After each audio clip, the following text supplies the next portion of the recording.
നമസ്കാരം കൃഷ്ണാരി മിത്രത്തിലേക്ക് എല്ലാവർക്കും ഒരിക്കൽ കൂടി സ്വാഗതം. സൗദയാണ് കേട്ടോ. ശ്രീകൃഷ്ണ ഗോവിന്ദ ഹരേ മുരാരേ ഹേ നാഥ നാരായണ വാസുദേവ. ശ്രീകൃഷ്ണ ഗോവിന്ദ ഹരേ മുരാരേ ഹേ നാഥ നാരായണ വാസുദേവ. ശ്രീ ഗുരുവായൂരപ്പ ശരണം ഹരേ.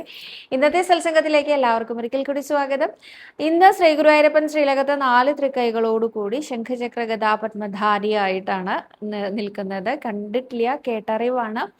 ഇന്നലത്തെ ഉണ്ണികൃഷ്ണനെ ഞാൻ ഇന്നലെ രാത്രി അത്താഴ പൂജയും കഴിഞ്ഞ് തൃപ്പുകയുടെ സമയത്താണ് കണ്ടത്. എന്തൊരു കുഞ്ഞു ഉണ്ണികൃഷ്ണനായിരുന്നു എന്നറിയോ. കാണാൻ ഞാൻ നഷ്ടം തോന്നണം. അത്രയും ഭംഗിയുള്ള പൊന്നോടക്കുഴലൊക്കെ പിടിച്ചു നിൽക്കുന്ന പൊന്നുണ്ണികൃഷ്ണൻ ഒരു നോക്കിയേ കാണാൻ പറ്റിയുള്ളൂ കേട്ടോ. പക്ഷെ ആ കണ്ട ഭാവം ഉണ്ടല്ലോ, മറന്നു പോവേയില്ല നമുക്ക്. അത്രയ്ക്ക് മനോഹരനായ ഉണ്ണികൃഷ്ണനാണ്. അപ്പൊ ഒരു ചോദ്യം വരൂല്ലേ, തൃപ്പുകയ്ക്ക് എങ്ങനെയാ സവിത കണ്ടേന്ന്. ഞാനിപ്പോഴേ വിളക്ക് തൊഴാൻ പോവാറുണ്ട് കേട്ടോ. വിളക്കിന്റെ സമയത്ത് പോയി കഴിഞ്ഞാൽ ഇടയ്ക്ക് പ്രദക്ഷിണം കഴിഞ്ഞ് ഭഗവാൻ അടുത്ത പ്രദക്ഷിണവും കഴിഞ്ഞാൽ ഇറക്കി എഴുന്നള്ളിപ്പ് കഴിഞ്ഞ് അങ്ങോട്ട് അകത്തേക്ക് കടക്കും. ശാന്തിയേറ്റ കീഴ്ശാന്തി പൊൻതിടമ്പിലുള്ള ഭഗവാനെ എഴുന്നള്ളിച്ച് ശ്രീലകത്തേക്ക് കൊണ്ടുപോയതിന് ശേഷം നട അടയ്ക്കും. അപ്പൊ അദ്ദേഹം ആ ശ്രീലകത്തേക്ക് കയറുന്ന ഒരു ഏതാനും ചില നിമിഷം നമുക്ക് കാണാൻ പറ്റും. പിന്നെ അത് കഴിഞ്ഞ് നട അടച്ച് നട തുറക്കുമ്പോഴും കുറച്ചു നേരം നമുക്ക് കാണാൻ പറ്റും. അങ്ങനെയാണ് കണ്ടത്. പുറത്തുനിന്ന് കണ്ടത് കേട്ടോ, അകത്ത് കയറിയിട്ടൊന്നും അല്ല. പക്ഷെ നല്ല ഭംഗിയുണ്ട് കാണാനുണ്ട് കൃഷ്ണനെ. അപ്പൊ മനസ്സങ്ങോട്ട് നിറഞ്ഞിരിക്കുകയായിരുന്നു ഇന്നലെ രാത്രിയിൽ പോയി കണ്ടപ്പോൾ. ഇന്നിപ്പോൾ ഇത്ര നേരമായിട്ട് എനിക്ക് കാണാൻ പറ്റിയിട്ടില്ല. എന്നാലും പറയാണ്, നമ്മുടെ ഉണ്ണികൃഷ്ണൻ ഒരു 4 വയസ്സുകാരൻ ഉണ്ണിയായിരിക്കും. ശംഖചക്ര ഗദാപത്മത്തോട് കൂടിയിട്ട് ശ്രീലകത്ത് വിളങ്ങുന്ന ഉണ്ണികൃഷ്ണന്റെ പാദത്തിൽ അനന്തകോടി നമസ്കാരം പറയുന്നു. ഒപ്പം കൃഷ്ണപാദമനിശം ഹൃദി ഭാവയാമി, ഹരികൃഷ്ണപാദമനിശം ഹൃദി ഭാവയാമി. ഇന്നത്തെ ചോദ്യങ്ങളും ഉത്തരങ്ങളും കൃഷ്ണാനുഭവങ്ങളും ഒക്കെ ആയിട്ട് പോവാല്ലേ. ഇന്നലെ എനിക്ക് ഇഷ്ടപ്പെട്ട എപ്പിസോഡാണെങ്കിൽ അത് ഒരുപാട് പേര് കാണണമെന്ന് എനിക്ക് തോന്നാറുണ്ട് കേട്ടോ. എങ്ങനെയാ എനിക്കിഷ്ടപ്പെട്ട എപ്പിസോഡ് ഞാൻ തന്നെ പറയാം, ഞാൻ തന്നെ ഇഷ്ടമായി എന്ന് പറയാം, അങ്ങനെയല്ല കേട്ടോ. കഥ പറയണമെന്ന് വിചാരിച്ച് ഞാൻ വരുന്ന ദിവസങ്ങളിലേക്കാൾ മനോഹരമായിരിക്കും ഒട്ടും പ്രിപ്പയർഡ് അല്ലാതെ ഒരു കഥ പറയണത്. അതിലത്തെ പല വാക്കുകളും വാചകങ്ങളും ഞാൻ മുമ്പ് കേട്ടതോ അറിഞ്ഞതോ പറഞ്ഞതോ ഒന്നും ആയിരിക്കില്ല. പെട്ടെന്ന് എങ്ങനെയൊക്കെയോ ഗുരുവായൂരപ്പൻ തോന്നിപ്പിക്കുന്ന വാചകങ്ങളായിരിക്കും. അത് കേൾക്കുമ്പോൾ എനിക്ക് വലിയ സന്തോഷമാവും. പിറ്റേ ദിവസം രാവിലെ കേട്ടോ ഞാനത് കേൾക്കാറുള്ളത്. ഈ വാചകങ്ങളൊക്കെ എപ്പോഴാ എൻ്റെ മനസ്സിൽ കയറിയെന്ന് എനിക്ക് പോലും അറിയാത്തൊരു അവസ്ഥ. അവിടെയൊക്കെയാണ് നമ്മുടെ ഉണ്ണികൃഷ്ണന്റെ മാജിക് എനിക്ക് തോന്നാറുള്ളത്. അപ്പൊ ഇന്നലത്തെ എപ്പിസോഡിൽ ഒരു കഥ പോലും പറയണമെന്ന് ഞാൻ വിചാരിച്ചതല്ല. അപ്പോഴാണ് പൂന്താനത്തിന്റെ കഥ വന്നത്. അപ്പോഴാണ് അനന്തരാമ അയ്യരുടെ കഥയും വന്നത്. ഈ 2 കഥകളും ഇന്നലത്തെ എപ്പിസോഡിൽ ആരാ കൊണ്ടുവച്ചത് ചോദിച്ചാൽ ഉണ്ണികൃഷ്ണൻ എന്നുള്ള ഒറ്റ ഉത്തരം മാത്രമേ ഉള്ളൂ. നോക്കുമ്പോൾ അതിലധികം വ്യൂസ് ഇല്ല. കാണാത്ത ആൾക്കാരുണ്ടെങ്കിൽ കയറി കാണൂ കേട്ടോ. ഇടയ്ക്ക് അപൂർവമായിട്ട് നമ്മുടെ ഉണ്ണികൃഷ്ണൻ ഇങ്ങനെ വാക്കുകൾ കൊണ്ട് പൂക്കൾ ഒരുക്കുന്ന എപ്പിസോഡ് എന്നൊക്കെ പറയില്ലേ, അങ്ങനെയുള്ള എപ്പിസോഡാണ്. മിസ് ചെയ്തവരാണ് ഉണ്ടെങ്കിൽ കണ്ടോളൂ കേട്ടോ. അടുത്തതായിട്ട് ഇന്നത്തെ ഒരു കൃഷ്ണാനുഭവത്തിലൂടെ തുടങ്ങാം. സന്ധ്യ എന്ന ഭക്തയാണ് പറഞ്ഞിരിക്കുന്നത്. സൗദ നമസ്കാരം, എൻ്റെ ഒരു അനുഭവം പറയട്ടെ. എൻ്റെ മൂക്കിൽ ദശ വളരുന്നുണ്ടായിരുന്നു. സർജറി വേണം എന്നാണ് പറഞ്ഞത്. 1 മാസം സ്പ്രേ മൂക്കിൽ ഒഴിച്ചു നോക്കാം എന്ന് പറഞ്ഞു. ഞാൻ വീട്ടിൽ വന്ന് എൻ്റെ കണ്ണൻ്റെ മുമ്പിൽ വന്ന് എന്ന് പറഞ്ഞു, എൻ്റെ കണ്ണ, എൻ്റെ ശരീരത്തിൽ കത്തി വയ്ക്കാൻ ഇടവരല്ലേ, നീ അല്ലേ എനിക്കുള്ളൂ എന്ന്. പിന്നെ അസ്മിൻ പറാത്മൻ എന്ന് തുടങ്ങുന്ന ശ്ലോകം എഴുതി ഗുരുവായൂരിൽ വന്ന് സമർപ്പിച്ചു. ശ്വാസം മുട്ടലും ഉണ്ടായിരുന്നു. കയറ് വാങ്ങി നടക്കിൽ വെച്ചു. 1 മാസം കഴിഞ്ഞ് ഡോക്ടറെ കണ്ടപ്പോൾ നല്ലതുപോലെ മാറ്റമുണ്ട്, സർജറി വേണ്ട എന്ന് പറഞ്ഞു. എൻ്റെ കണ്ണൻ എന്നെ രക്ഷിച്ചു. കണ്ണൻ്റെ പാദത്തിൽ അനന്തകോടി നമസ്കാരം എന്ന് പറഞ്ഞിട്ടുണ്ട് സന്ധ്യാജി. ഒരുപാട് സന്തോഷം കേട്ടപ്പോൾ, ഒരുപാട് സന്തോഷം അല്ലേ. നമ്മൾ കൃഷ്ണാരി മിത്രങ്ങളെ ഗുരുവായൂരപ്പനെ ഇങ്ങനെ കൊണ്ട് നടക്കുന്ന കഥകൾ ഇനിയും പോരട്ടെ കേട്ടോ. എല്ലാം ഒന്നും എനിക്ക് വായിക്കാൻ പറ്റിയെന്ന് വരില്ല, പക്ഷെ എല്ലാം ഞാൻ വായിക്കുന്നുണ്ട് കേട്ടോ. അത് ഇങ്ങനെ നിങ്ങളുടെ മുമ്പിൽ പ്രസന്റ് ചെയ്യുന്നുണ്ടാവില്ലെങ്കിലും എല്ലാം വായിക്കുന്നുണ്ട്. എനിക്ക് തോന്നുന്നു ഈ കമന്റ് ചെയ്യുന്ന ആൾക്കാരൊക്കെ എല്ലാ കമന്റും വായിച്ചു നോക്കുന്നുണ്ട്. കുറേ ആൾക്കാർ ഇങ്ങനെ അതിന് മറുപടി കൊടുക്കണവും കാണാറുണ്ട്. അപ്പൊ കുറച്ചു പേർക്കൊക്കെ ഒരു ഇൻസ്പിറേഷൻ ആവില്ലേ നമ്മുടെ വാക്കുകൾ. അപ്പൊ നിങ്ങളുടെ കൃഷ്ണാനുഭവങ്ങളും താഴെ പങ്കുവെക്കൂ കേട്ടോ. കാഞ്ചന ദേവദാസ് എന്ന ഭക്തയാണ് പറഞ്ഞിരിക്കുന്നത്. നമസ്കാരം സവിത. നമ്മുടെ ഭഗവാന്റെ ഭഗവാൻ നമ്മളെ ഓരോരുത്തരെയും അനുഗ്രഹിക്കട്ടെ. സവിത ഒരു കാര്യം ചോദിക്കട്ടെ. സവിതയുടെ കയ്യിൽ ഒരു ചെറിയ പുസ്തകം കാണാറില്ലേ, ചെറിയ കഥകളും ശ്ലോകങ്ങളുമായ ബുക്ക്, അത് എനിക്ക് ഒരെണ്ണം വേണം, കിട്ടാൻ എന്താണ് ചെയ്യുക എന്നാണ് ചോദിച്ചിരിക്കുന്നത്. കാഞ്ചന ചേച്ചി, ഇതിൽ ഒരൊറ്റ കഥ പോലും ഇല്ല കേട്ടോ. ഇതാണ് ഞാൻ പറയാറുള്ള പുസ്തകം. ഈ പുസ്തകത്തിൽ കഥകളൊന്നുമില്ല. ഇത് മംഗളസ്തോത്ര രത്നാവലി എന്നാണ് പറയുക. ഇതിൻ്റെ കണ്ടന്റ് വരുന്നത് എന്താണെന്ന് വെച്ചാൽ ഇതിൽ ഒരുപാട് നല്ല നല്ല ശ്ലോകങ്ങളുണ്ട്, പാട്ടുകളുണ്ട്. ശ്ലോകങ്ങൾ പിന്നെ അതുപോലെ ഗുരുവായൂരപ്പൻ്റെ ഭജിക്കേണ്ട ഭജനവിധി എന്താന്ന്, ഗോപാല മന്ത്രങ്ങൾ എന്താണെന്ന്, സഹസ്രനാമം, നാരായണ കവചം, ഭുജംഗപ്രയാദം, ലളിതാ സഹസ്രനാമം, ഇങ്ങനെ അനേകം നമ്മൾക്ക് ആവശ്യമുള്ള കാര്യങ്ങൾ എന്ന് പറയില്ലേ, അത്ര സെലക്റ്റീവായിട്ട് ഇത് ഒരു ദിവസം എല്ലാം കൂടെ ചെല്ലാൻ പറ്റുമോ വെച്ചാൽ എനിക്കറിയില്ല. എന്നാലും ഇതൊക്കെ ചൊല്ലുന്നത് വലിയ വലിയ വലിയ വലിയ കാര്യമാണ് കേട്ടോ. പിന്നെ കുറച്ച് പാട്ടുകൾ, അതിലാണ് ഞാൻ ഈ കൈ രണ്ടും കൂപ്പി ഞാൻ വീണ്ടും ഇരക്കുന്നു ആ ഒരു ശ്ലോകം ഉണ്ടല്ലോ, ആ ഒരു കീർത്തനം, അത് ചൊല്ലിയത് ഇതിൽ നിന്ന് നോക്കിയിട്ടാണ് കേട്ടോ. അതൊക്കെയുള്ള വളരെ നല്ലൊരു പുസ്തകമാണ്. ഈ പുസ്തകത്തിൽ പക്ഷെ ഒറ്റ കഥ പോലും ഇല്ല കേട്ടോ. ചെറിയ ചെറിയ കഥകൾ എന്ന് പറഞ്ഞതുകൊണ്ടാണ് ഞാൻ വീണ്ടും വീണ്ടും പറയണത്. കഥകളൊന്നുമില്ല, അല്ലാത്തൊരു പുസ്തകമാണ്. ഇതിന് എവിടെയാണ് കിട്ടുക ചോദിച്ചാൽ ഇത് ദേവസ്വത്തിൻ്റെ ബുക്ക് സ്റ്റാളിൽ കിട്ടില്ല, പക്ഷെ നടക്കിലെ കടകളിലൊക്കെ കിട്ടും. മംഗള സ്തോത്ര രത്നാവലി എന്നാണ് പറയുക. പച്ച നിറത്തിലുള്ള പുസ്തകമാണ് കേട്ടോ. അടുത്തതായിട്ട് സതി എന്ന ഭക്തയാണ് ചോദിച്ചിരിക്കുന്നത്. നമസ്കാരം സവിത, ഒരു സ്വപ്നം കണ്ടതിനെ പറ്റി സംശയം തീർക്കാനാണ് ഞാനിത് എഴുതുന്നത്. ഇന്നലെ രാത്രി നല്ല ഉറക്കത്തിൽ 2 വയസ്സുള്ള മിടുക്കനായ ഒരു ആൺകുട്ടിയെ ഞാൻ സ്വപ്നം കണ്ടു. ആരാണെന്നൊന്നും അറിയില്ല. കുട്ടിയെ എന്നെ നോക്കാൻ ഏൽപ്പിച്ചിരിക്കുകയായിരുന്നു. ഞാൻ പിന്നാലെ ഓടി, എനിക്ക് വയ്യാതായി. ആ കുട്ടി ആരായിരിക്കും? നമ്മുടെ ഉണ്ണിയായിരിക്കുമോ? സവിതയുടെ ഉത്തരത്തിനായി കാത്തിരിക്കുന്നു. എല്ലാവർക്കും നല്ലത് മാത്രം വരുത്തണമേ എന്ന് കണ്ണനോട് സ്നേഹത്തോടെ പ്രാർത്ഥിക്കുന്നു. നമ്മുടെ ഉണ്ണികൃഷ്ണനാണ്. നമ്മൾ എന്താണോ സങ്കല്പിക്കുന്നത് അതാണ്. നമ്മുടെ ഉണ്ണികൃഷ്ണൻ സ്വപ്നത്തിൽ വരില്ല എന്നൊന്നും പറയാൻ പറ്റില്ല അല്ലേ. അങ്ങനെ ഇരിക്കുന്ന സമയത്ത് നമ്മുടെ ഉണ്ണിക്ക് തോന്നുകയാണ്, എത്ര കാലമായി നീ എന്നെ കണ്ടിട്ട്, നിനക്ക് എന്നെ കാണണം എന്ന് ആഗ്രഹം തോന്നണില്ലേ, ഞാനിതാ നിന്റെ സ്വപ്നത്തിൽ വരാം എന്ന് വിചാരിച്ച് ഓടിത്തളരുന്ന അമ്മയും കുഞ്ഞുമായിട്ട് ഇത്തിരി നേരം നമ്മുടെ ഉണ്ണികൃഷ്ണനോടൊപ്പം സമയം ചിലവഴിക്കാൻ സതിച്ചേച്ചിക്ക് അനുഗ്രഹം തന്നതാണ് എന്ന് തന്നെ വിശ്വസിക്കൂ കേട്ടോ. അടുത്തതായിട്ട് മഞ്ജു പി എന്ന ഭക്തയാണ് ചോദിച്ചിരിക്കുന്നത്. സവിത, എൻ്റെ ഫ്രണ്ടിൻ്റെ മകൻ മോശം കൂട്ടുകെട്ടിൽപ്പെട്ട് ഡിഗ്രി പഠനം ഒക്കെ ഉഴപ്പി അതിൻ്റെ കൂടെ ലഹരി മരുന്നിൻ്റെ ഉപയോഗവും തുടങ്ങി. ഒരുപാട് പ്രാർത്ഥന, കൗൺസിലിംഗ് ഒക്കെ നടത്തി അവൻ ഇതിൽ നിന്ന് മോചിതനായി എന്ന് എല്ലാവരും വിശ്വസിച്ചു. എന്നാൽ കഴിഞ്ഞ ദിവസം അവൻ്റെ റൂമിൽ നിന്ന് പഴയ പോലെ സാധനം കണ്ടുപിടിച്ചു. പാരൻസ് ആകെ തകർന്നുപോയി. ഇവർ അത്രയ്ക്ക് ഗുരുവായൂരപ്പനെ വിളിക്കുന്നവരല്ല, മഹാദേവനെയാണ് ഇഷ്ടം. ഗുരുവായൂരപ്പനെ ഈ വിഷയം ഏൽപ്പിക്കാൻ ഞാൻ പറഞ്ഞു. അതിനൊപ്പം എന്ത് വഴിപാട് കഴിക്കാനാണ് ഞാൻ അവരോട് പറയേണ്ടത്? സവിത ഒന്ന് പറഞ്ഞു തരുമോ എന്നാണ് ചോദ്യം. നേർവഴിക്കാക്കാൻ കുന്തിക്കുരു കൊണ്ട് തുലാഭാരം തൂക്കുന്നത് വളരെ നല്ലതാണ്. അത് നിങ്ങൾ എന്തായാലും പറഞ്ഞു കൊടുത്തോളൂ. മഹാദേവനെ സ്തുതിക്കുന്നവർക്കാണെങ്കിലും ഗുരുവായൂരപ്പനെ സ്തുതിക്കുന്ന ഈശ്വരവിശ്വാസം ഉണ്ടാവണം എന്നേ ഉള്ളൂ കേട്ടോ. അത് ഏത് ഈശ്വരനൊന്നുമില്ല. ഗുരുവായൂരപ്പൻ്റെ നാരായണ കവച മന്ത്രം എല്ലാ ദിവസവും ആ കുഞ്ഞിനെ തൊട്ട് ജപിക്കുന്നത് ഏറ്റവും ഉത്തമമായിരിക്കും. മഹാദേവന്റെ സ്തുതികളൊന്നും പറഞ്ഞു തരാൻ എനിക്ക് അറിയാത്തതാണ് കേട്ടോ. കാരണം എന്നോട് ചോദിക്കുകയാണെങ്കിൽ ശംഭോരുദ്ര മഹാദേവാന്നോ ശങ്കരരുദ്ര മഹാദേവാന്നോ അല്ലെങ്കിൽ ഓം നമ ശിവായ എന്നൊക്കെ പറയാനേ എനിക്ക് നിശ്ചയുള്ളൂ. അതിൻ്റെ അപ്പുറത്തേക്ക് പറയാൻ എനിക്ക് അറിയാത്തത് കൊണ്ടാണ്. എന്നാൽ ശ്രീ ഗുരുവായൂരപ്പനെ സ്തുതിക്കാനായിട്ട് നാരായണ കവച മന്ത്രം ചൊല്ലിക്കോളൂ. ആ കുഞ്ഞിനെ ഒരു കവചം അല്ലെങ്കിൽ ഒരു പ്രൊട്ടക്ഷൻ വലയം ആ കുഞ്ഞിനെ തീർക്കട്ടെ. അവൻ നേരായ വഴിക്ക് തിരിച്ചു വരട്ടെ. ഇതെനിക്ക് ഇനി പറയാനുള്ളത് കുറേ അമ്മമാരുടെ അടുത്താണ്. ഞാനടക്കം കുറേ യങ് മദേഴ്സ് ഉണ്ട് അല്ലേ. കുറേ യങ് മദേഴ്സ് ഉണ്ട്. അതായത് ഞാൻ യങ് ആണ് നല്ലട്ടോ പറഞ്ഞതിൻ്റെ അർത്ഥം. കുറേ ചെറിയ കുട്ടികളുടെ അമ്മമാരുണ്ട്. നമ്മളിപ്പോഴേ ചെയ്യേണ്ടത് എന്താണെന്നറിയോ? നമ്മുടെ ഇടയ്ക്കൊക്കെ വെച്ച് മറന്നുപോയ കുറേ കാര്യങ്ങൾ നമുക്ക് വീണ്ടെടുക്കാൻ സാധിക്കണം എന്നാണ് എൻ്റെ ഒരു ആഗ്രഹവും പ്രാർത്ഥനയും.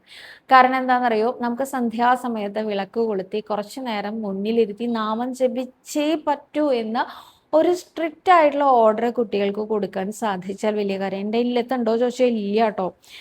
വിളക്ക് കൊളുത്താൻ പറയും, നെയ്ദ്യത്തിന് ഒരുക്കാൻ പറയും, ഇതൊക്കെ ചെയ്യുന്നല്ലാതെ ഒരമണിക്കൂർ അവിടെ ഇരുന്ന് നാമം ജപിക്കണ്ടോ ചോദിച്ചാൽ ഇല്ല. ആ ഒരു അരമണിക്കൂർ അവിടെ ഇരുന്ന് നാമം ജപിക്കണ കാലമൊക്കെ ആ കൊറോണ കാലഘട്ടത്തിലൊക്കെ ഉണ്ടായിരുന്നു കേട്ടോ. അവിടെ ഇരുത്തി നാമം ജപിപ്പിച്ച് ഒപ്പം ഇവരുടെ അടുത്ത് ഈ എന്താ പറയുക, ചിങ്ങം, കന്നി, മലയാള മാസങ്ങളുടെ പേര്, അശ്വതി, ഭരണി, ആ നാളുകളുടെ പേര് അതൊക്കെ പഠിപ്പിച്ചു കൊടുക്കുമായിരുന്നു. 8 കൃഷ്ണനാട്ടങ്ങളിയുടെ കാര്യം, 10 അവതാരത്തിൻ്റെ കാര്യം, അഷ്ടഭഗ്നിമാരുടെ കാര്യം, അങ്ങനെയുള്ള കാര്യങ്ങളൊക്കെ പഠിപ്പിച്ച് കുറച്ച് നേരം നാമമൊക്കെ ജപിച്ച് ഏതെങ്കിലുമൊക്കെ ശ്ലോകങ്ങളൊക്കെ പഠിപ്പിച്ചു കൊടുത്ത് രസകരമായിരുന്നു അത്. അതൊക്കെ എന്തിനു വേണ്ടിയിട്ടാണ് ചെയ്യണേന്ന് അറിയോ? നമ്മുടെ ഒരു ബേസ് ഗുണങ്ങളുണ്ടല്ലോ, നമ്മള് സനാതനധർമ്മത്തിൽ വിശ്വസിക്കുന്നവരാണ്. നമുക്ക് വേണ്ട ചില അത്യാവശ്യ ക്വാളിറ്റീസ് അതെല്ലാം പറഞ്ഞു മനസ്സിലാക്കാനാണ്. ഇങ്ങനെയൊക്കെ ചെയ്താൽ എന്താ ഗുണം എന്നല്ലേ? നോക്കൂ, ലഹരി മരുന്നിന് അടിമയാവുക എന്ന് പറഞ്ഞാൽ വെറുതെ ഒരു രസത്തിന് പോയി ലഹരി ഉപയോഗിക്കുന്നവരായിരിക്കില്ല 90% ആൾക്കാരും. അവരുടെ ഉള്ളിൽ വല്ല ഫ്രസ്ട്രേഷൻസോ ഇറിറ്റേഷൻസോ ഇൻകംപ്ലീറ്റ്നെസ്സോ ഒക്കെ ഉണ്ടെങ്കിലായിരിക്കാം അവർ ഈ ലഹരി പദാർത്ഥത്തിലേക്ക് വഴിതെറ്റി പോകുന്നത്. അങ്ങനെ ഒരു ഇൻകംപ്ലീറ്റ്നെസ് വരാതിരിക്കാൻ, അല്ലെങ്കിൽ അവർക്കൊരു ഫ്രസ്ട്രേറ്റഡ് ആയിട്ടുള്ള മൈൻഡ് സ്റ്റേറ്റ് നമുക്ക് എല്ലാവർക്കും ഇടയ്ക്കിടയ്ക്ക് ഉണ്ടാവുന്നതാണ് അല്ലേ? പല കാര്യങ്ങൾ കൊണ്ടും നമ്മൾ വല്ലാതെ ഫ്രസ്ട്രേറ്റഡ് ആയി പോവാറുണ്ട്. ആ ഒരു സമയത്ത് എനിക്ക് എൻ്റെ ഗുരുവായൂരപ്പനുണ്ട് ഇതിൽ നിന്ന് എന്നെ രക്ഷിക്കാൻ, അല്ലെങ്കിൽ എനിക്ക് എൻ്റെ മഹാദേവനുണ്ട് എന്നെ ഇതിൽ നിന്ന് രക്ഷിക്കാൻ, അല്ലെങ്കിൽ ഉണ്ണിഗണപതിയെ ഏൽപ്പിച്ചാൽ നടക്കാത്ത ഒരു കാര്യവുമില്ല, ഇങ്ങനെ ഒരു വിശ്വാസം അവൻ്റെ അല്ലെങ്കിൽ അവളുടെ ഉള്ളിലുണ്ടെങ്കിൽ ഒരുപാട് പ്രശ്നത്തിൽ നിന്ന് അവർക്ക് മോചനം നേടാൻ സാധിക്കും എന്നാണ് എനിക്ക് തോന്നാറുള്ളത്. ഇതിന് എന്താ വേണ്ടത് ചോദിച്ചാൽ, വളരെ ചെറിയ കുട്ടിയായിരിക്കുമ്പോൾ തൊട്ട് ഒരു 2 വയസ്സ് ഏതാണ്ട് വർത്താനം പറഞ്ഞാൽ മനസ്സിലാവാൻ പാകത്തിനുള്ള പ്രായമാവുന്നത് തുടങ്ങി അവരെ കൊണ്ട് നാമം ജപിപ്പിക്കുകയും കുഞ്ഞു കുഞ്ഞു കാര്യങ്ങൾക്ക് വരെ പ്രാർത്ഥിപ്പിക്കുകയും ചെയ്യും. കുഞ്ഞു കാര്യമായിക്കോട്ടെ കേട്ടോ. ഇവിടുന്ന് അപ്പുറത്തെ മുറിയിലേക്ക് പോവാൻ പേടി തോന്നുന്ന കുഞ്ഞാണെങ്കിൽ നാമം ജപിച്ചു പോയി ആ സാധനം എടുത്തോണ്ടിരൂ, ആ മുറിയിൽ പോകൂ, ഇങ്ങനെ പറഞ്ഞുകൊണ്ട് നിന്റെ കൂടെ നിന്റെ ഉണ്ണികൃഷ്ണൻ ഇല്ലേ, നീ എന്തിനാണ് വിഷമിക്കുന്നത് എന്ന് പറഞ്ഞുകൊണ്ട് അവനെ അതിലെ ട്രെയിൻ ചെയ്തെടുക്കണം. നമ്മളമ്മമാര് വിചാരിച്ചാൽ സാധ്യമില്ലാത്ത കാര്യമൊന്നും അല്ലാതെ. എൻ്റെ മിത്രവിന്ദ ഉണ്ടല്ലോ, ചെറിയ കുട്ടിയായിരിക്കുമ്പോൾ വിളക്ക് കൊളുത്തിയാൽ നാമം ജപിക്കണം എന്ന് ധരിച്ചു വെച്ചിട്ടുണ്ടായിരുന്നു. വളരെ ചെറിയ കുട്ടിയായിരിക്കുമ്പോൾ വിളക്ക് കൊളുത്തിയാൽ നാമം ജപിക്കണം. അപ്പോൾ ഞാനന്ന് വിദേശത്തായിരുന്നു കേട്ടോ. അപ്പോൾ കുഞ്ഞിനെ വിളക്ക് കൊളുത്തി അതിന് മുന്നിലിരുത്തി നാമം ജപിപ്പിക്കും. അതുപോലെ അവളുടെ അച്ഛനാണ് അവളെ നമസ്കരിക്കാൻ പഠിപ്പിച്ചിരിക്കുന്നത്. അപ്പോൾ അവളുടെ അച്ഛൻ നമസ്കരിച്ച് കാണിച്ചു കൊടുക്കും. അപ്പോൾ അത് ദീർഘദണ്ഡ നമസ്കാരമാണ്. അവളെ നമസ്കരിക്കുമ്പോൾ ദീർഘദണ്ഡം നമസ്കരിക്കുമ്പോൾ മുട്ടില് പതുക്കെ ആക്കി നെറ്റി മുട്ടിച്ച് അങ്ങനെ നമസ്കരിപ്പിക്കാനൊക്കെ പഠിപ്പിച്ചതൊക്കെ അവളുടെ അച്ഛനാണ്. അപ്പോൾ അച്ഛൻ എപ്പോൾ വിളക്ക് കൊളുത്തിയാലും കുഞ്ഞവിടെ പോയിരുന്ന് നാമം ജപിക്കുമായിരുന്നു. നാമം ജപിക്കുന്നത് മനസ്സിലാവില്ല നമുക്ക്, പക്ഷെ എന്നാൽ പോലും കൈയൊക്കെ കൂപ്പി അവിടെ ഇരുന്ന് ഇങ്ങനെ നാമം ജപിക്കുമായിരുന്നു. അപ്പൊ ഞാൻ ആ കുഞ്ഞിനെയും കൊണ്ട് നാട്ടിലേക്ക് വന്ന സമയത്ത് ഞങ്ങളുടെ പറമ്പില് ഇങ്ങനെ എന്താ പറയാ ചവറൊക്കെ അടിച്ചു കൂട്ടി തീയിട്ടു. ഈ തീ കണ്ടതും കുട്ടി അവിടെ ആ നടുമുറ്റത്തായിട്ടിരുന്നിട്ട് നാമം ജപിക്കാൻ തുടങ്ങി. അപ്പോൾ കുട്ടിയുടെ വിചാരം എന്താ വെച്ചാൽ, അഗ്നി കണ്ടാൽ തീ കണ്ടാൽ നാമം ജപിക്കണം എന്നാണ്. അതെവിടെ എങ്ങനെ എന്നോ ഒന്നും ഉണ്ടായിരുന്നില്ല. അപ്പൊ അതിൻ്റെ ഒരു ഡിഫറൻസ് മനസ്സിലാവുന്നതിന് മുമ്പ് തന്നെ അവളുടെ ഉള്ളിൽ ആ നാമം ജപം വന്നിട്ടുണ്ട്. അപ്പൊ അത് ഗുരുവായൂരപ്പൻ്റെ അനുഗ്രഹം ഒന്നുകൊണ്ട് മാത്രമാണ് കേട്ടോ.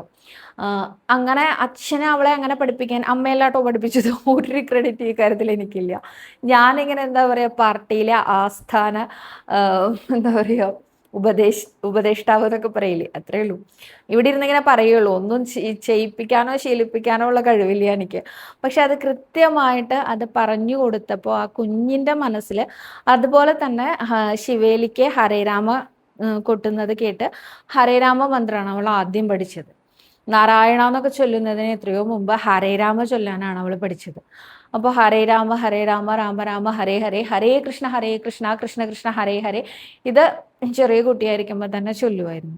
അപ്പൊ ഇങ്ങനെയൊക്കെ ചൊല്ലിപ്പിക്കാനും ഇങ്ങനെയൊക്കെ ഒരു വിശ്വാസം ഉള്ളിൽ ഊട്ടിയുറപ്പിക്കാനും നമ്മൾ അമ്മമാരെ കൊണ്ട് സാധിച്ചാൽ ബാക്കിയെല്ലാം ഗുരുവായൂരപ്പനേറ്റു. അപ്പോൾ അവരുടെ ഉള്ളിൽ ആ ഇൻകംപ്ലീറ്റ്നെസ് അല്ലെങ്കിൽ ആ ഫ്രസ്ട്രേഷൻ ഇറിറ്റേഷൻ ഒക്കെ ഇല്ലാതാക്കാൻ ഒരു പരിധി വരെ സഹായിക്കും.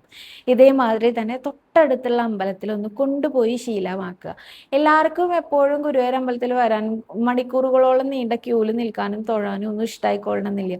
പക്ഷെ തൊട്ടടുത്തുള്ള ചെറിയൊരു അമ്പലം, അത് ഭഗവതിയുടെ ആയിക്കോട്ടെ, ഭഗവാന്റെ ആയിക്കോട്ടെ, മഹാദേവന്റെ ആയിക്കോട്ടെ, ആരുടെ അമ്പലമാണെങ്കിലും ആ അമ്പലത്തിൽ പോയി പ്രാർത്ഥിച്ചാൽ ഉള്ളിലുണ്ടാവുന്ന ഒരു സന്തോഷം ഉണ്ടല്ലോ, അതെന്താണെന്ന് മനസ്സിലാക്കി കൊടുക്കണം. സന്ധ്യയ്ക്കോ രാവിലെയോ ഒരു ദിവസം 24 മണിക്കൂർ ഉണ്ടെങ്കിൽ അതിൽ ഒരു 1/2 മണിക്കൂർ അമ്പലത്തിൽ സ്പെൻഡ് ചെയ്യും എന്ന് ഉറപ്പിക്കണം നമ്മുടെ കുട്ടികളെ.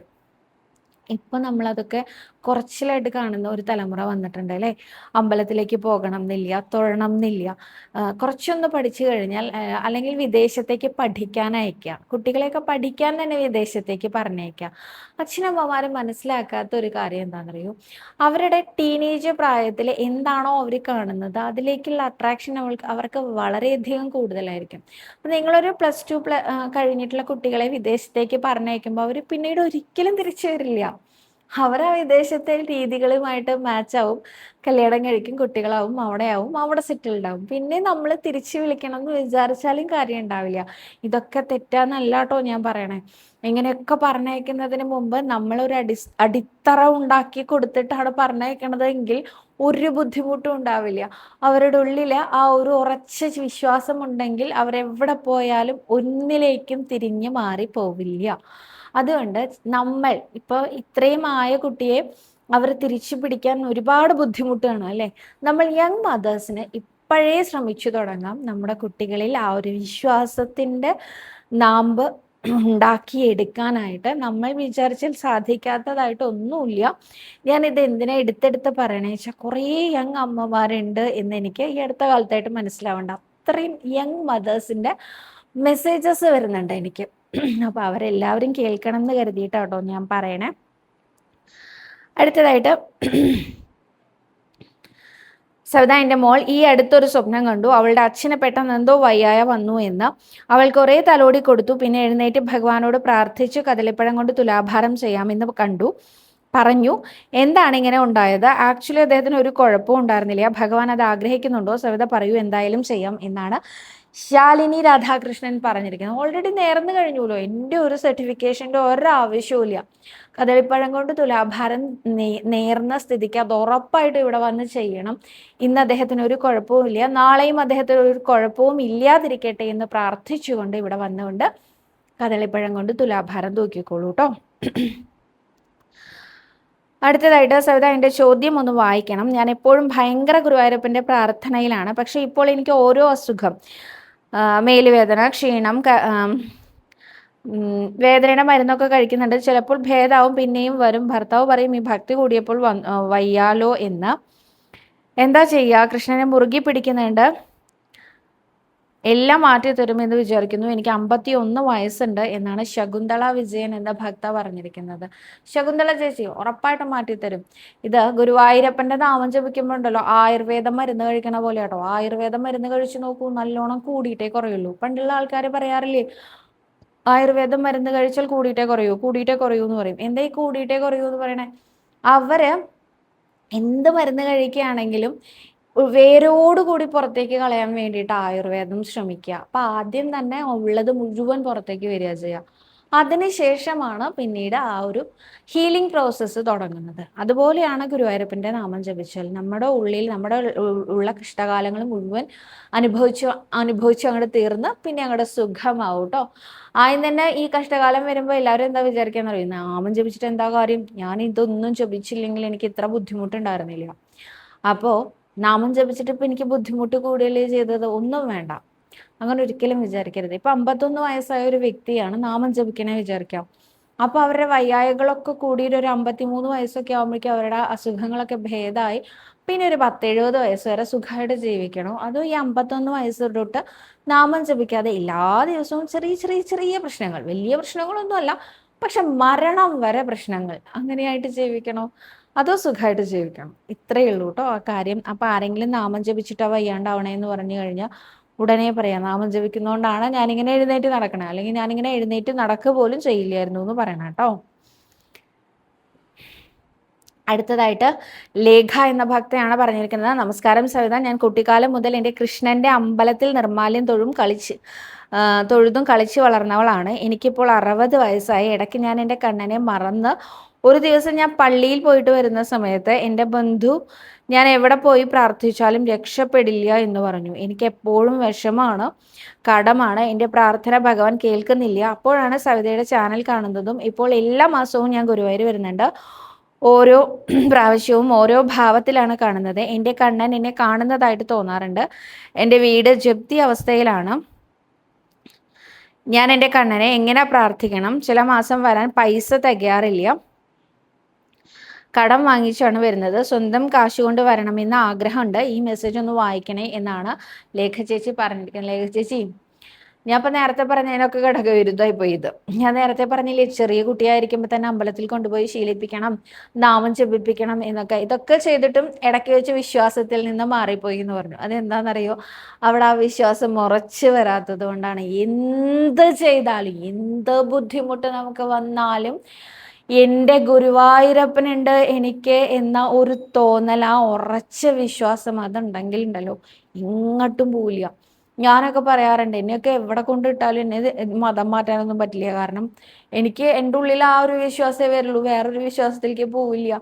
വേറെ എന്ത് വിശ്വാസം ഉണ്ടെങ്കിലും അത് നിങ്ങളുടെ വിശ്വാസം, ഞാൻ റെസ്പെക്ട് ചെയ്യുന്നു. പക്ഷെ എനിക്ക് എൻ്റെ വിശ്വാസമല്ലേ, ഞാൻ ഈ വിശ്വാസത്തിലൂടെയല്ലേ പോണ്ടേ എന്ന് ചോദിക്കും. എന്ന് ഈ ഒരു ചോദ്യം ചോദിക്കാൻ പറ്റാത്തത് എന്തുകൊണ്ടാണെന്നറിയോ? നമ്മുടെ ഉള്ളിൽ എന്തെല്ലാം പ്രോസസ്സും ഓട്ടോമാറ്റിക്കലി ചെയ്യണ പോലെ, അല്ലെങ്കിൽ നമ്മുടെ ഒരു ജീവിതത്തിന്റെ ഭാഗമാണ് എന്ന രീതിയിൽ ചെയ്യാതെ വിശ്വാസപൂർവ്വം ചെയ്തു നോക്കൂ.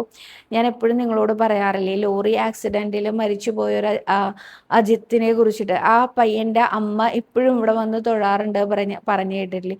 എന്ത് വലിയ ദുരന്താണ് ആ അമ്മയ്ക്ക് സംഭവിച്ചത്. പക്ഷെ ആ അമ്മ ഇപ്പോഴും വന്ന് ഗുരുവായൂരപ്പനെ തോന്നുന്നുണ്ട്. ഇത്ര വലിയ ദുരന്തം സംഭവിച്ചിട്ടും എൻ്റെ ഗുരുവായൂരപ്പൻ എന്നെ കാത്തുരക്ഷിക്കും എന്നൊരമ്മയ്ക്ക് തോന്നണമെങ്കിൽ അതാ ഉണ്ണികൃഷ്ണന്റെ മാജിക് അല്ലാതെ വേറെ എന്താ? ഉണ്ണികൃഷ്ണൻ മായാജാലക്കാരനാണ്, ഇന്ദ്രജാലക്കാരനാണ്. അദ്ദേഹത്തിനെ മുറുകെ മുറുകെ മുറുകെ പിടിച്ചോളൂ. ജീവിതം സന്തോഷകരമായിട്ട് മുന്നോട്ട് കൊണ്ടുപോകാൻ നമ്മുടെ മുമ്പിൽ വേറെ ഒരു ഓപ്ഷനും ഇല്ല ഗുരുവായൂരപ്പനല്ലാതെ. അതൊന്ന് നന്നായിട്ട് മനസ്സിരുത്തി നോക്കിക്കോളൂ കേട്ടോ. ഞാൻ ഈ ഗുരുവായൂരപ്പൻ ഗുരുവായൂരപ്പൻ എന്ന് പറയുമ്പോൾ നമ്മളുടെ ഇടയിൽ, സനാതനധർമ്മത്തിന്റെ ഇടയിൽ തന്നെ അനേകം വിശ്വാസങ്ങളെ മുറുക്കി പിടിക്കുന്നവരുണ്ടാവും. അതെന്തുകൊണ്ട് ആദിപരാശക്തിയെ വിളിച്ചാൽ കുഴപ്പം? ഒരു കുഴപ്പമില്ല. നിങ്ങൾ ഏത് വിശ്വാസത്തിലാണോ, വിശ്വാസ പ്രമാണത്തിലാണോ നിൽക്കുന്നത്, ആ വിശ്വാസത്തിനെ നിങ്ങൾ മുറുക്കി പിടിക്കൂ. അത് ആരാലും തടുത്തു നിർത്താൻ പറ്റാത്ത അത്രയും ഉറപ്പിച്ചു നിർത്തൂ എന്നാണ് ഞാൻ പറയുന്നത് കേട്ടോ. അതല്ലാതെ ഞാൻ കുറച്ചു നേരം ഇവിടെ ജപിച്ചു, പക്ഷെ ഒന്നും ശരിയായില്ല. അതിനൊരു കഥയുണ്ട്, ഞാൻ പറഞ്ഞിട്ടുണ്ട് നിങ്ങളുടെ അടുത്ത് നിന്നാണ് എൻ്റെ ഒരു വിശ്വാസം. എന്നാലും പറയാണ് കേട്ടോ. ഒരു ഭക്തൻ നരസിംഹമൂർത്തിയെ ആരാധിച്ചു കൊണ്ടിരിക്കുകയായിരുന്നു. എത്ര ആരാധിച്ചിട്ടും ആ ഭക്തന്റെ മുമ്പിൽ നരസിംഹമൂർത്തി വന്നില്ല എന്ന് മാത്രല്ല, ആ ഭക്തന് വല്ലാണ്ട് സങ്കടം വന്നു. ആ ഭക്തൻ പറഞ്ഞു, ഞാൻ ഇങ്ങനെയൊക്കെ പൂജിച്ചിട്ട് എനിക്ക് ഓരോ ദിവസം കഴിയും തോറും ദാരിദ്ര്യവും കഷ്ടപ്പാടും അസുഖങ്ങളും, ഞാൻ ഇനി നരസിംഹമൂർത്തിയെ വിളിക്കില്ല പറഞ്ഞു. എന്നിട്ടോ അദ്ദേഹത്തിന് ഈ അധമ രീതിയിലുള്ള, അല്ലെങ്കിൽ എന്താ പറയാ, രണ്ടാന്തരായിട്ടുള്ള പൂജകളൊക്കെ കഴിക്കുന്ന ആൾക്കാരുണ്ടല്ലോ, അവരിലെ കുറെ ഭൂതത്തിനെയൊക്കെ ആവാഹിക്കണോ ഒരു മന്ത്രവാദീനെ പിടിച്ച് അദ്ദേഹത്തിന്റെ അടുത്ത് പോയിട്ട് കാര്യങ്ങളൊക്കെ പറഞ്ഞു. അപ്പൊ അദ്ദേഹം പറഞ്ഞു, ഇതൊക്കെ മാറ്റി നിർത്തൂ, ഞാനൊരു ഭൂതത്തിന്റെ മന്ത്രം പറഞ്ഞു തരാം. ആ ഭൂതത്തിനെ നിങ്ങൾക്ക് പ്രത്യക്ഷപ്പെടുത്താൻ സാധിച്ചാൽ പിന്നൊന്നും നോക്കാല്ല, നിങ്ങൾ എവിടെയോ എത്തും എന്ന് പറഞ്ഞു. അങ്ങനെ ഈ മന്ത്രമൊക്കെ ഉപദേശമൊക്കെ കേട്ട് ഇവിടെ വന്നിരുന്ന് ആ മന്ത്രം ചൊല്ലിക്കൊണ്ട് ഭൂതത്തിനെ ആവാഹിക്കാൻ ശ്രമിക്കുകയാണ് ഇദ്ദേഹം. കുറച്ചു നേരം, ഏതാനും ചില മണിക്കൂറുകൾ കൊണ്ട് തന്നെ ഭൂതം മുന്നിൽ പ്രത്യക്ഷപ്പെട്ടു. ഭൂതം മുന്നിൽ പ്രത്യക്ഷപ്പെട്ട സമയത്ത് ഈ ഭൂതം പറഞ്ഞു, എനിക്കൊരു കണ്ടീഷൻ ഉണ്ട്. എന്നോട് ആവശ്യങ്ങൾ പറഞ്ഞുകൊണ്ടേയിരിക്കണം, എപ്പോഴും ആവശ്യങ്ങൾ പറഞ്ഞുകൊണ്ടേയിരിക്കണം, ഞാൻ അതിങ്ങനെ സാധിപ്പിച്ചു തന്നുകൊണ്ടേയിരിക്കും. അപ്പോൾ ഇടയ്ക്ക് വെച്ച് ഇനി ഞാൻ എന്താ ആലോചിക്കട്ടെ, എനിക്ക് ഇനി ആവശ്യങ്ങളൊന്നുമില്ല, അങ്ങനെയൊന്നും പറയാൻ പാടില്ല എന്ന്. ഇദ്ദേഹത്തിന് സന്തോഷമായി. ആവശ്യങ്ങളില്ലാത്ത മനുഷ്യനുണ്ടാവുമോ? എന്തായാലും ആവശ്യങ്ങളുണ്ടാവും, അത് ഞാൻ ഏറ്റു, ഞാൻ പറഞ്ഞോളാം. അപ്പൊ ആദ്യം എന്താ വേണ്ടത് ചോദിച്ചു. ആദ്യം എൻ്റെ കടമൊക്കെ മാറണം, ധനം വരണം, വീട് വേണം, കാറ് വേണം, ബംഗ്ലാവ് വേണം, അത് വേണം, ഇത് വേണം, മറ്റത് വേണം. ഇതൊക്കെ അനുഗ്രഹിച്ചു നൽകിയ ഭൂതം എന്തോ ചൊരം ഭൂതം കൊടുക്കും. അങ്ങനെ അദ്ദേഹം ഭൂതം ഇങ്ങനെ പറഞ്ഞതിനനുസരിച്ച് ഓരോന്ന് ചോദിക്കണതിനനുസരിച്ച് കൊടുത്ത് ഇദ്ദേഹം സുഖമായിട്ട് ജീവിക്കുകയാണ്. ആ സുഖമായിട്ട് ജീവിക്കുമ്പോൾ ഭൂതം വന്നിട്ട് ചോദിച്ചു, ഇനി എന്താ വേണ്ടതെന്ന് ചോദിച്ചു. അപ്പോൾ ഇനി എനിക്കൊന്നും വേണ്ട. ഒന്നും വേണ്ടാന്ന് പറയരുതായിരുന്നില്ലേ നമ്മൾ തമ്മിലുള്ള ആ ഒരു കണ്ടീഷൻ. അപ്പം എന്നാ ഞാൻ നിന്നെ തിന്നുകയെന്ന് പറഞ്ഞു ഭൂതം. ഇദ്ദേഹം അങ്ങോട്ട് വിറയ്ക്കാൻ തുടങ്ങി. ഭൂതത്തിന്റെ കണ്ടീഷൻ തെറ്റിച്ചില്ലേ? എനിക്കാണെങ്കിൽ പെട്ടെന്ന് ചോദിച്ചിട്ട് ഇനി എനിക്കൊന്നും വേണ്ട, ഞാൻ ചോദിക്കാനുള്ളതൊക്കെ ചോദിച്ചു കഴിഞ്ഞു, എല്ലാം എനിക്ക് കിട്ടിക്കഴിഞ്ഞു, ഇനിയിപ്പോൾ എന്താ ചെയ്യാന്ന് ആലോചിച്ച് പേടിച്ചു നിൽക്കുമ്പോഴേക്കും ഭൂതം അങ്ങോട്ട് വന്നില്ലേ അടുത്തേക്ക് ഇദ്ദേഹത്തിനെ പിടിച്ച് തിന്നാനായിട്ട്. അപ്പോഴാണ് നമ്മുടെ നരസിംഹമൂർത്തി അദ്ദേഹത്തിന്റെ ശംഖചക്രവും ഗദയും പത്മവും ഒക്കെ കയ്യിലുണ്ടല്ലോ, അദ്ദേഹത്തിന്റെ ആ ഒരു ചക്രം കൊണ്ട് ഈ ഭൂതത്തിന്റെ കഥ കഴിച്ചിട്ട് അദ്ദേഹം പറഞ്ഞു, ഇതെന്റെ ഭക്തനാണ്, തൊടാൻ ഞാൻ സമ്മതിക്കില്ല എന്ന് പറഞ്ഞു. അപ്പൊ എങ്ങനെയാ അദ്ദേഹത്തിന്റെ ഭക്തനായ 6 മാസം മുമ്പൊക്കെ പൂട്ടിക്കെട്ടിയതല്ലേ? പക്ഷെ ഇവൻ എത്രയോ കാലങ്ങളായിട്ട് എന്നെ വിളിക്കുന്നവനാണ്, ഇവൻ ഒരാപത്തും വരാതെ സംരക്ഷിച്ചിരുന്നതും ഞാനാണ്, ഇപ്പോൾ സംരക്ഷിക്കുന്നതും ഞാനാണ് എന്നാണ് അദ്ദേഹത്തിന്റെ ആ ഒരു വാക്യമുണ്ടായിരുന്നത്. അപ്പോൾ നമ്മൾ വിശ്വാസപൂർവ്വം വിളിക്കണം. ഇതിനെ മറ്റൊരു കഥ കൂടി ഉണ്ട് കേട്ടോ, അതും കൂടെ പറഞ്ഞിട്ട് ഞാൻ ഉപസംഹരിക്കാം. ഒരു ഭക്തൻ, രണ്ട് കൂട്ടുകാരായിരുന്നു. അവർ രണ്ടുപേരും, ഒരാള് മഹാദേവന്റെ ഭക്തനും ഒരാള് ഭഗവാൻ ശ്രീകൃഷ്ണന്റെ ഭക്തനുമായിരുന്നു. അപ്പോൾ മഹാദേവന്റെ ഭക്തൻ വളരെയധികം കഠിനമായ രീതിയിൽ മഹാദേവനെ മാത്രം വിശ്വസിച്ചുകൊണ്ട് അദ്ദേഹത്തിനെ പ്രാർത്ഥിക്കാനും പൂജ ചെയ്യാനും ഒക്കെ തുടങ്ങി. മറ്റാള് ഭഗവാൻ ശ്രീകൃഷ്ണനെയാണ് വിളിച്ചുകൊണ്ടിരിക്കുന്നത്. അങ്ങനെ മഹാദേവന്റെ ഭക്തൻ അടിക്കടി അദ്ദേഹത്തിന് നല്ല ധനസ്ഥിതി വന്നു. അദ്ദേഹത്തിന്റെ എന്താ പറയാ, ആളെ മാറി പറയില്ലേ, വലിയ കാറ്, ബംഗ്ലാവ്, വീട്, അതൊക്കെ ആയി അദ്ദേഹത്തിന്. അപ്പൊ ഈ കൂട്ടുകാരനെ കാണാൻ വന്നപ്പോൾ ഇദ്ദേഹം ഇവിടെ ഇരുന്ന് പൂജ ചെയ്യാണ്. മഹാപ്രഭുവിനെ, മഹാദേവനെ അല്ല, ശ്രീ ഗുരുവായൂരപ്പനെ പൂജ ചെയ്തുകൊണ്ടിരിക്കുകയാണ്. പൂജയൊക്കെ കഴിഞ്ഞ് ഇദ്ദേഹം വന്നപ്പോൾ പറഞ്ഞു, നീ വലിയ ആളായില്ലേ, എനിക്ക് മനസ്സിലായി, വളരെ നന്നായി, ഇതിനൊക്കെ എങ്ങനെയാണ് ഇങ്ങനെയൊക്കെ സാധിച്ചത് പറഞ്ഞപ്പോൾ അദ്ദേഹം പറഞ്ഞു, എനിക്ക് മഹാദേവന്റെ കൃപാകടാക്ഷത്തിലാണ് ഞാൻ ഇങ്ങനെയൊക്കെ ജീവിക്കുന്നത്. നീ ഇപ്പൊ എങ്ങനെ തന്നെയാണല്ലേ, ഒരു മാറ്റവും ഇല്ല, നീ ഒരു കാര്യം ചെയ്യ, നീ മഹാദേവനെ പൂജ ചെയ്യ, നീ ശ്രീകൃഷ്ണനെയൊക്കെ മടക്കി വെച്ച് മഹാദേവനെ പൂജ ചെയ്യ, അപ്പൊ എല്ലാം ശരിയാവും. അപ്പൊ ഇദ്ദേഹം പറഞ്ഞു, അങ്ങനെയാവാം, അങ്ങനെ ചെയ്തു നോക്കാം എന്ന് പറഞ്ഞു. അങ്ങനെ ഇദ്ദേഹം ഒരു എന്താ പറയുക, ഒരു കൂട്, പൂജാ റൂമിന് പകരമായിട്ട് ഉണ്ടാക്കുന്ന ഒരു കൂടുണ്ടല്ലോ, അങ്ങനെ ഒരു കൂട്ടിലേക്ക് നമ്മുടെ ഈ ഉണ്ണികൃഷ്ണന്റെ വിഗ്രഹം എടുത്ത് മാറ്റി വെച്ചതിന് ശേഷം അവിടെ ഒരു ശിവലിംഗം വെച്ചിട്ട് ആ ശിവലിംഗത്തിന് ആരാധന ചെയ്യാൻ കൂവളപ്പൂ കൊണ്ട് ആരാധന ചെയ്യുന്നുണ്ട്, തലയിൽ അഭിഷേകം ചെയ്യുന്നുണ്ട്, ഒപ്പം ഒരു സാമ്പ്രാണിത്തിരി കത്തിച്ചു വെച്ചു.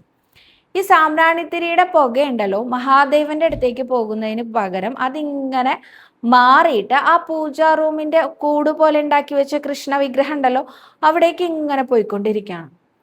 ഇതങ്ങോട്ട് കണ്ടപ്പോൾ അദ്ദേഹത്തിന് അങ്ങോട്ട് ദേഷ്യം വന്നിട്ട് അദ്ദേഹം പറഞ്ഞു, അത് ശരി, ഞാനിപ്പോ മഹാദേവനെ പൂജ ചെയ്യുമ്പോൾ ഈ സാമ്പ്രാണിത്തിരി ആര് പറഞ്ഞു കൃഷ്ണനോട് ഇതിന്റെ മണം ആസ്വദിക്കാൻ? ഞാനിത് മഹാദേവന് വെച്ചതല്ലേ, എന്നെ ഇത്രയും കാലം കഷ്ടപ്പെടുത്തിയതും പോരാ, എന്നിട്ട് ഈ ഒരു സാമ്പ്രാണിത്തിരി നിനക്ക് വേണമെന്നാണോ പറയണത് എന്ന് ചോദിച്ച സമയത്ത് ഭഗവാൻ അവിടെ മുന്നിൽ വന്ന് പ്രത്യക്ഷപ്പെട്ടു. ഇദ്ദേഹം പറഞ്ഞു, അങ്ങ് പ്രത്യക്ഷപ്പെട്ടു, അപ്പോ ഞാൻ ഇത്രയും കാലം മഹാദേവനെ അങ്ങനെയല്ലേ പൂജിച്ചിരുന്നത്, മഹാദേവനെ വിളിച്ചാലാണോ അങ്ങ് വരിക? അതെനിക്കറിയില്ലായിരുന്നു പറഞ്ഞു. അപ്പോൾ ഭഗവാൻ ചിരിച്ചുകൊണ്ട് പറഞ്ഞു, മഹാദേവനെ വിളിച്ചാലല്ല ഞാൻ വരിക, എന്നെ വിളിച്ചാൽ തന്നെയാണ് ഞാൻ വരിക. പക്ഷേ ഇന്ന് ഞാൻ വരാൻ കാരണം എന്താണെന്നറിയോ? ഇത്ര കാലം നീ പൂജ ചെയ്തുകൊണ്ടിരുന്നപ്പോ ഞാൻ ഇവിടെ ഉണ്ടായിരുന്നോ ഇല്ലയോ എന്നുള്ളതിൽ നിനക്ക് ഇപ്പോഴും സംശയമാണ്. എന്നാൽ ഇന്ന് ഈ സാമ്പ്രാണിയുടെ പുക എൻ്റെ അടുത്തേക്കാണ് വരുന്നത്, അത് ഞാൻ ആസ്വദിക്കുകയാണ്, ഞാൻ എടുക്കുകയാണ്, ഞാൻ ഇവിടെ ഉണ്ട് എന്ന് നീ വിശ്വസിച്ചില്ലേ? എന്നാണോ നീ വിശ്വസിച്ചത് അന്ന് ഞാൻ നിന്റെ മുമ്പിലേക്ക് വന്നു. എന്നാണോ നീ വിശ്വസിക്കാതിരിക്കുന്നത് അന്ന് ഞാൻ നിന്റെ മുമ്പിൽ നിന്ന് പോകുമെന്ന്. അപ്പൊ നമുക്ക് എന്താ ആവശ്യം? വിശ്വാസം. അത് തന്നെയാണ് എല്ലാം. വിശ്വാസം അതല്ലേ എല്ലാം എന്ന് ചോദിച്ചാൽ കറക്റ്റാണ്. വിശ്വാസം അത് തന്നെയാണ് എല്ലാം. ശ്രീ ഗുരുവായൂരപ്പനെ മുറുകെ പിടിച്ചോളൂ. നിങ്ങളുടെ വിശ്വാസങ്ങളെ നിങ്ങളെ മുറുകെ പിടിച്ച് ആ വിശ്വാസത്തിലൂടെ മുന്നോട്ട് പോകൂ. ഒരുപാട് നേട്ടങ്ങൾ നിങ്ങൾക്ക് എല്ലാവർക്കും ഉണ്ടാവട്ടെ. ഗുരുവായൂരപ്പൻ്റെ അനുഗ്രഹം ഉണ്ടാവട്ടെ. സർവരോഗ വിനാശന, സർവപാപ വിനാശന, സർവദുഃഖ വിനാശന, സർവസൗഖ്യപ്രദായക ശ്രീ ഗുരുവായൂരപ്പ ശരണം.